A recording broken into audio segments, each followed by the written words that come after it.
Nagkaroon rin ba ng ganitong issue yung Android phone mo? Yung may ida-download ka sana or install na specific apps pero hindi ito ma-install or ma-download.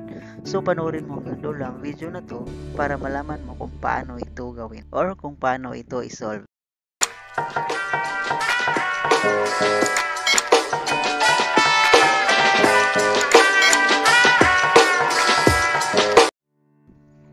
Hello mga bay, isang magandang araw po sa ating lahat. So sa video na ito, ipapakita ko sa inyo kung paano ko na-solve yung issue ng aking Android phone. So mag-i-install sana ako ng YouTube Studio, kaso ganito yung nangyari sa aking Play Store. So hindi siya makapag-download or makapag-install ng app na YouTube Studio.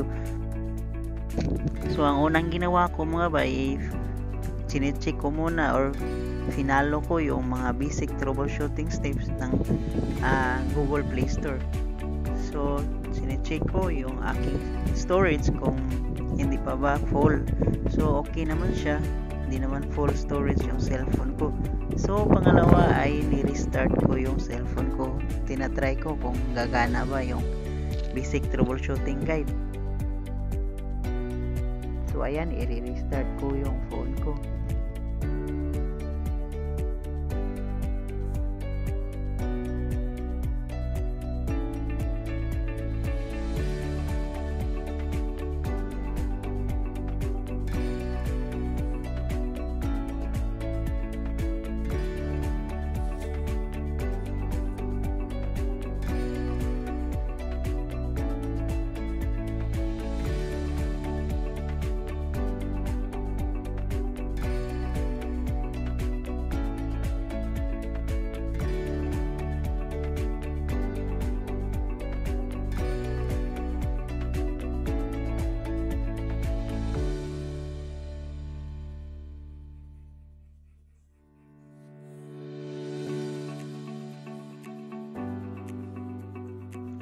So ayan mga bay, tapos ko nang na-restart yung phone ko. So try kong i-open ulit yung Google Play Store at saka i-download yung YouTube Studio na app.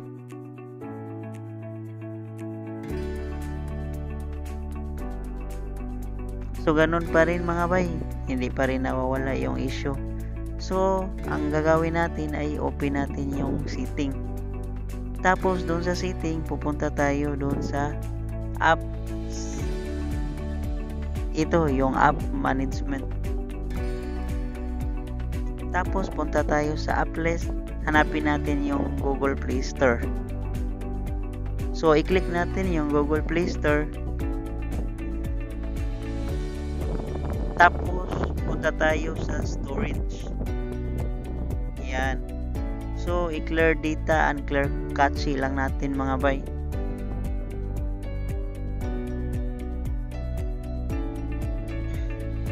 Tapos punta ulit tayo sa sa Google Play Services at i-clear data natin ito.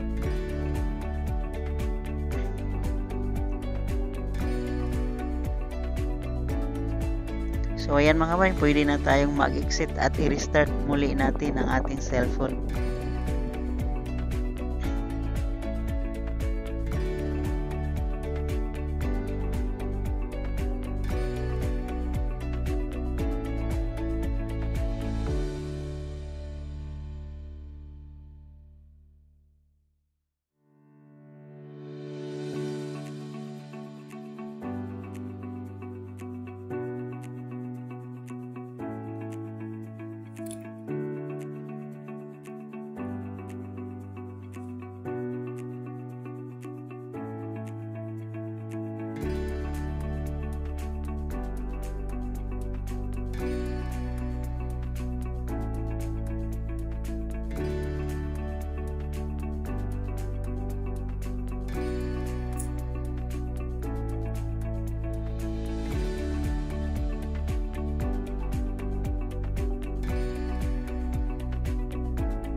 So ayan mga bay, tapos ko nang na-restart yung phone ko. So try na natin i-open ulit yung Play Store at try natin i-download muli yung YouTube Studio. Kailangan mo muling i-sign in yung email account or Google account mo mga bay, dahil na-clear storage natin yung ating Google Play Store. So ito yung lalabas. So pagkatapos ay ito na. So i-search na natin yung apps na gusto nating i-download or i-install.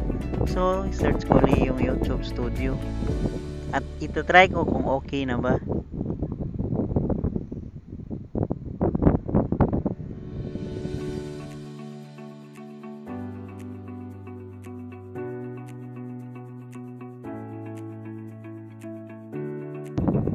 So ayan mga bay, parang okay na yata, na-click na yung yung YouTube Studio, hindi na nag-error. So ayan, pending na siya.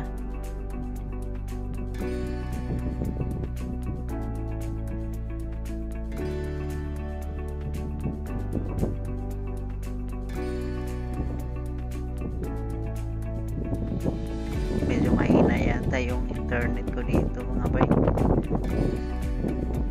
So ayan, okay na, nag-downloading na. So nawala na yung error or na-fix na natin yung issue ng ating Android. So ganun lang mga bay. Sana ay nakatulong sa inyo yung video na to. Maraming salamat sa inyong panonood.